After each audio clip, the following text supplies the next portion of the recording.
Hey, what's going on everyone? Shiva Sapkota here with another Tesla review. Today we have a really cool product from TLER.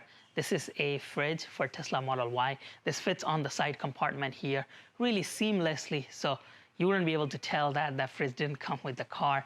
Super cool product. There's a lot of applications. We're going to talk about some of our likes, what this is for, who this is for. We're going to break it down all today in this video. This product comes from TLER. It's a very well-known Tesla accessory company. We have reviewed some products from them in the past, and we're going to be reviewing more products in the future. Very large selection of products for Tesla Model 3 and Y. Specifically, there's a lot of interior, exterior, a lot of products that they have, and if you use our discount code Shiva Tesla during checkout, you should be able to save some money. Just a quick note before we start this video, this product is only applicable for Tesla Model Y with 5-seaters. Ours is a 7-seater. I didn't realize that when I asked them to send me this product. So it's already here. So I'm gonna show you how to install it, do all the full detail, everything that we do normally. This is just not going to fit perfectly like it would fit on a Model Y with 5-seater. All right, let's get started with today's video. One thing I really like about this packaging is actually shows you everything here. It shows you what you need. Looks like they actually send you the product, the screwdriver here. So you don't even need a screwdriver to install this because they send you the screen, the power button. It shows you how to install all of this, what to do, 2 hours. So really nice that they actually send you these instructions here right on the top of the box. So there are a few pieces here and it's just very straightforward. This is the tub that goes in on the bottom. So we're gonna start with this tub. Here is your organizer that goes inside the fridge itself.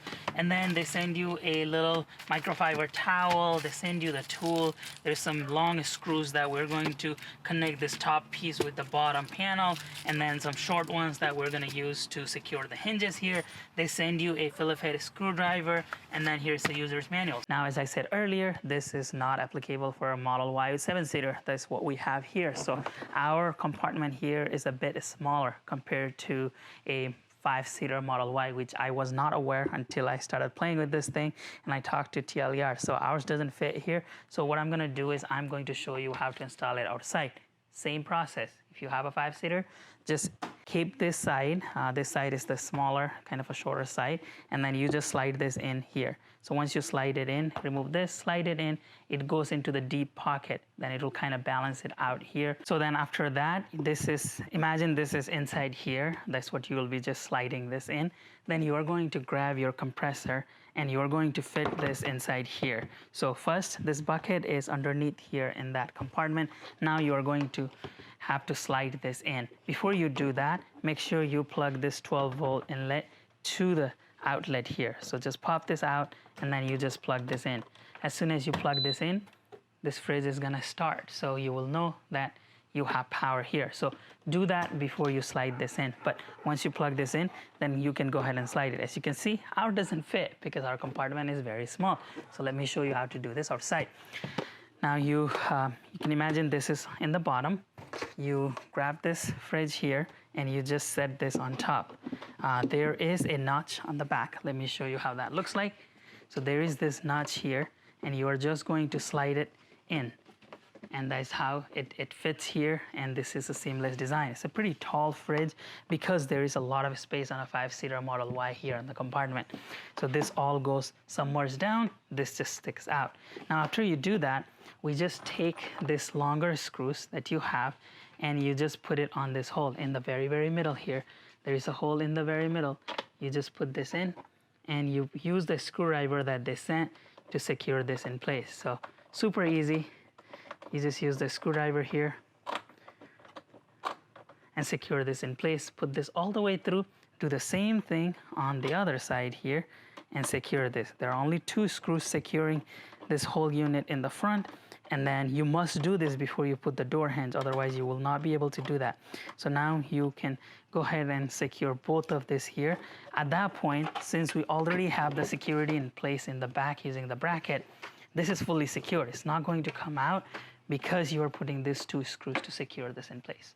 So I fully secure the 2 screws here. Again, just imagine this is done here. You can't do this outside. You have to do it inside if you have a 5-seater Model Y. So now when this is secured, as I told you earlier, this whole thing is fully secure. It almost looks like a mailbox, right? where you put the mail slot in, and then you got this compartment down. Super cool looking thing. Now we just have to put this door here and then secure the hinges, and I'll show you here close up what that looks like. So next we're going to install this door here. There's just these hinges.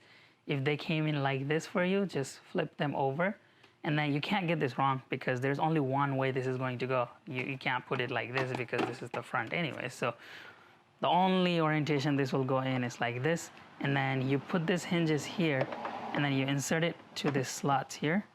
Then you see there's the 2 screws that way that we have to secure and 2 screws on this side. And that's it. That's how you secure this whole thing. So now you grab this smaller screws that came with the kit here and then insert it into one of these holes here. Now, that's it. You secure that. Go ahead and secure the other one here as well. It's the same exact deal. Nothing fancy here. Just securing the hinges, the door hinge in place. And 2 more screws on the other side. Then this whole install is complete. So we finished it on this side here. Now we just have to do it on this side. Again, same deal. Just use the screw, the smaller screws that they sent. And tighten this here. There are 2 holes, one on the left side, one on the right side. Just make sure that those screws are secured tightly. Again, nothing fancy, nothing complicated here. Super easy process. We're done. This is fully secured. Now, the unit itself is secured here. Now we can close this door. There you go. That is what this refrigerator looks like from outside. So how this works is you just push it here on this unlocking latch, and then while pushing, just pull it out and done. This is, you close this, maybe don't slam it like that, but close it and then open it. Maybe be gentle with your door. Sometimes I don't have patience. Here you go. So open, close. Super nice here. So this is your fan. This has a compressor inside here. And let's do some testing of the temperature. Let's put some stuff in. One more thing before I forget is when you open this door, you also have a divider here that you can put inside. So you can just put this divider inside here and it just sits right here.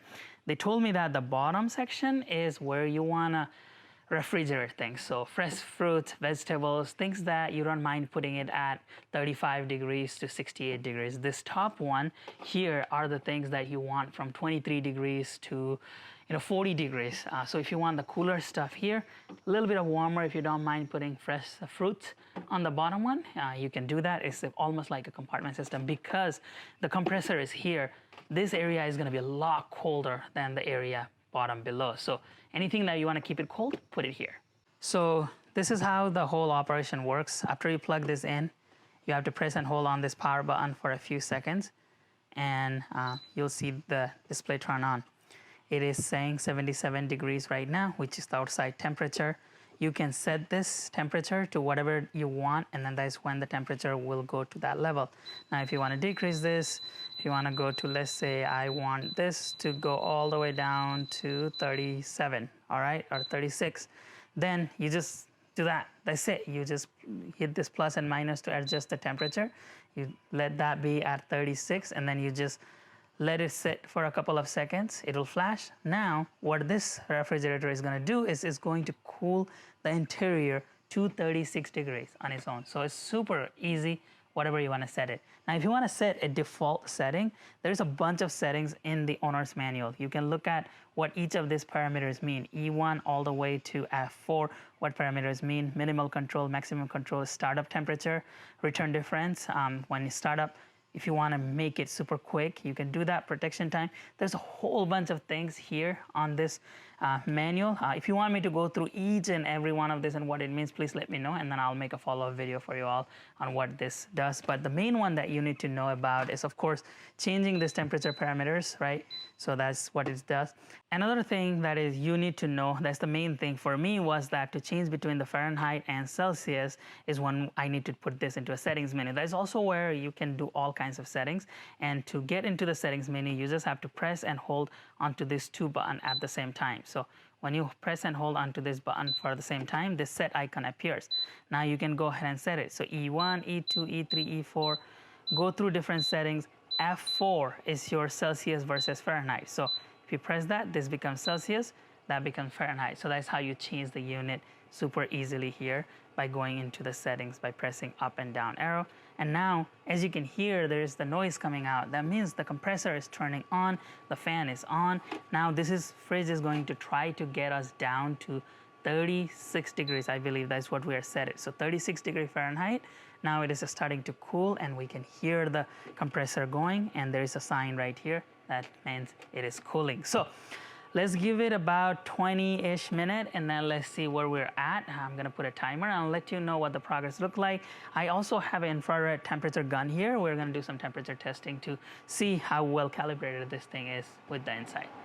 So here the compressor is going at full speed trying to cool this thing down, and at this angle there is no microphone here. This is the raw camera footage here, and from this angle up to here, this is what you hear. As we get closer, the intensity of the noise of course goes up. This is what you hear, but from here, this is where normally you would be interacting with that. You don't hear it as much, maybe because it's during the day, but there is some noise. So if that noise is gonna bug you, this might not be a good solution for you, but it's not that bad, honestly. So just wanted to do a 10-minute check-in here. It's been exactly 10 minutes. It dropped from 77 to 60. That is rather impressive to drop 17 degrees on a hot day on 10 minutes, right? So that's pretty impressive. Let's let it go for another 10 minutes or so, and then let's see where we land. It was exactly 10 minutes, 17 degrees. So it's been exactly 20 minutes and we are at 44 degrees. So it went from 77 to 44 in 20 minutes. So we can start doing some temperature testing here because we're at that temperature where we can start putting stuff in, and we're gonna see what fits in here. We have different size bottles and items here, and we're gonna do a demonstration of what fits. All right, now it is showing 42 degrees. I wanted to do a quick temperature check. I've got an infrared gun here. This is not 100% accurate, but it gives you a general idea. So we left the compartment open. If you look at it on the side, this is already iced up. So all your walls are already iced up. That means that temperature is gonna be super low. The average temperature here is probably what this is reading at 42. So we're going to point it on the side wall here, 25 degrees, 18 degrees. On this wall here, 19 degrees. So definitely it is taking the average of everywhere. So those were all super low. Now let's point it towards the bottom. We are getting somewhere, so 54 degrees, that's what we're getting. That means it is taking the average of the whole refrigerator and giving you that temperature. But our infrared gun is actually measuring better than what this is showing. So that's pretty cool. Like even at that temperature, you're showing, this is showing less. That error 6 message basically means we let the air out too long. We gotta close this out and then it goes back to the temperature.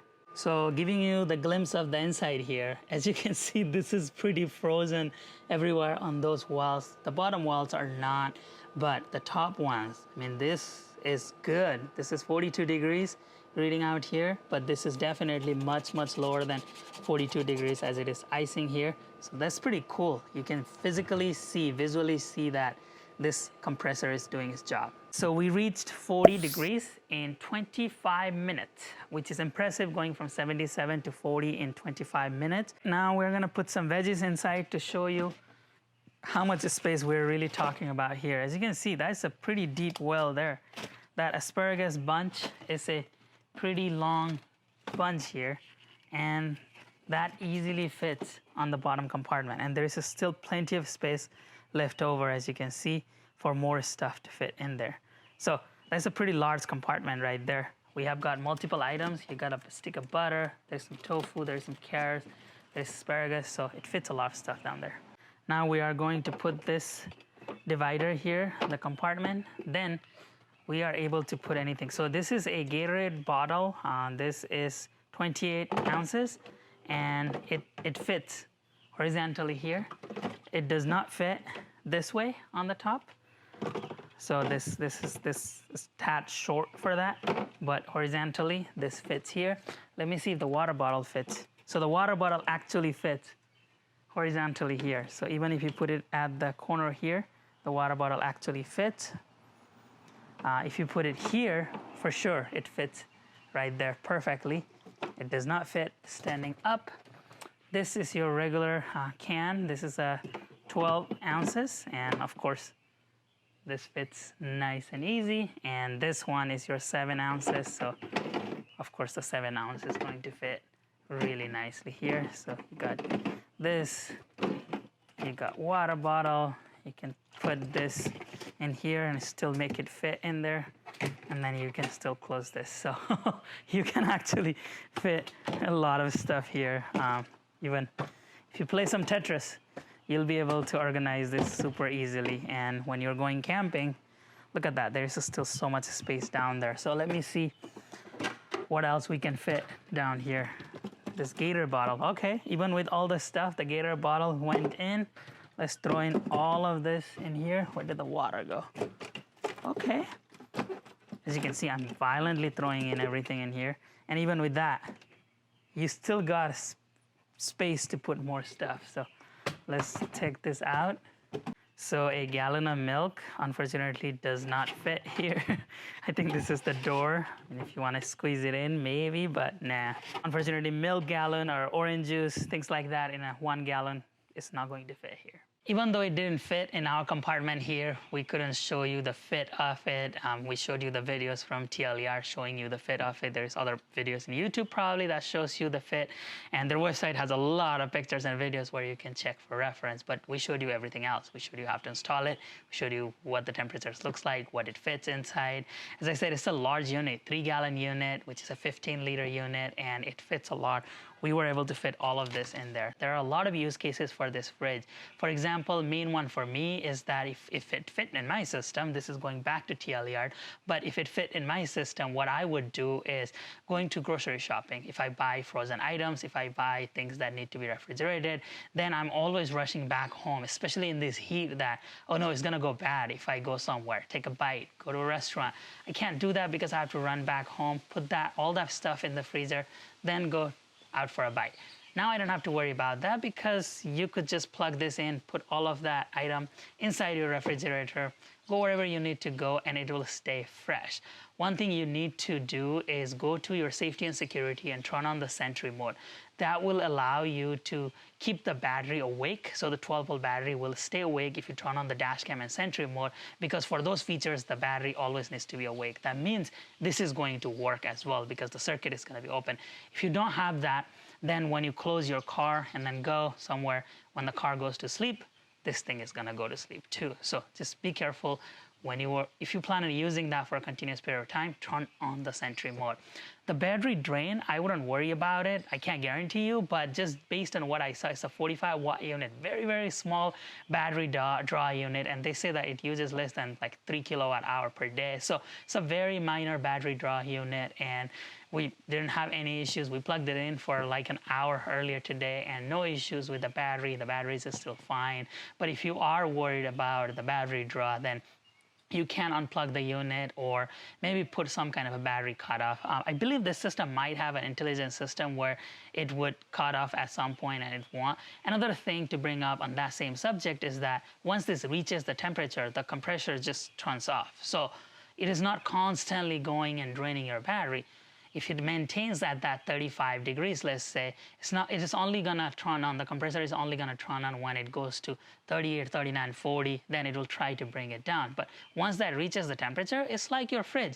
So while you're sleeping at night, you might be hearing that woo, kind of like a feedback that the fridge makes at night, and you're like, what the heck is that doing? It's just cooling your system. That is when you know that is when it turned on. The compressor turned on and it is working. Exactly the same case here. It's not on all the time. Your fridge doesn't make noise all the time. It only makes noise when it needs to, when it is cooling.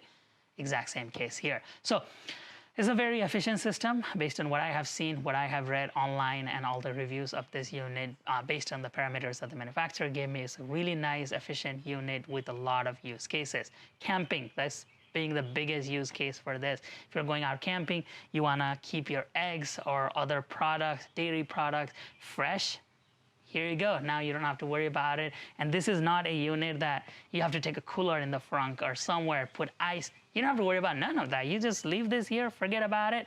It doesn't take any extra real estate, and you're good to go. You just leave everything inside, and it does the job for you. It just makes it so much easier. I'm really bummed that this does not fit in my Model Y 7-seater. I've already told TLER to look into a system that will fit here because I really, really want this system in my car at all times. Again, another reminder that if you want things cool, like really, really cool, leave it on the top compartment, especially on this side wall here. That is where things are gonna get really cold. If you want something kind of in a room temperature, leave it down here. We let this go to about 30 degrees earlier, and this is really cold even down here. So it still maintained that temperature, and we have unplugged this unit for about 10 minutes, and right now it's still really cold here. So it still does the job even in the bottom, but for the coldest setting, keep it right here. The noise-wise, it does make a bit of a noise, but that is pretty common for all types of unit like this. Even the front cooler that we reviewed earlier, where you put it in a cup holder, it still made that fan noise because, I mean, unfortunately, that is how this has to work. There is the coolant, there is this system where the fan needs to go on, the compressor needs to turn on, so the noise is going to be there. But honestly, if you leave this in the back here, you shouldn't be able to hear much noise in the front. It's just in the back.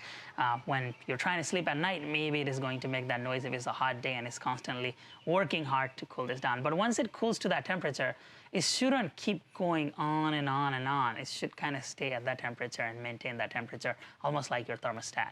So having said all of this, I definitely love this system. I just hate that it doesn't fit on my Tesla Model Y 7-seater. I hope that they make this system fit for my car, but overall a great system. Another bummer is that this does not fit on a Model 3 either. They are working on making other solutions in the future. They told me they're looking into other products that it might fit in a Model 3, but hopefully they make that work. This is only for Model Y 5-seaters. There's not much to say about this unit other than everything that we have already said. I am very interested in knowing your feedback. Do you already have this unit? Because I know this has been coming out for a little while now, so you might already have it. What has your experience been? Is it a reliable system? Please let us know in the comment section below. This channel is all about helping all the Tesla owners out there so that we can all share information. So if you already know things about this, if there is something wrong with this, if there's something you like about this unit or it has been great, please drop those in the comment section below because I really appreciate it. Everybody else watching these videos would greatly appreciate it.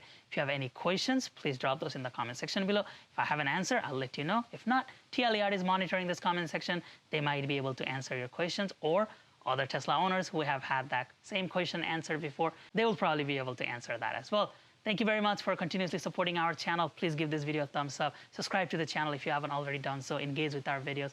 Like, subscribe, anything you can do to help us grow, because more we get for engagement from you all and feedback from you all, more the channel grows.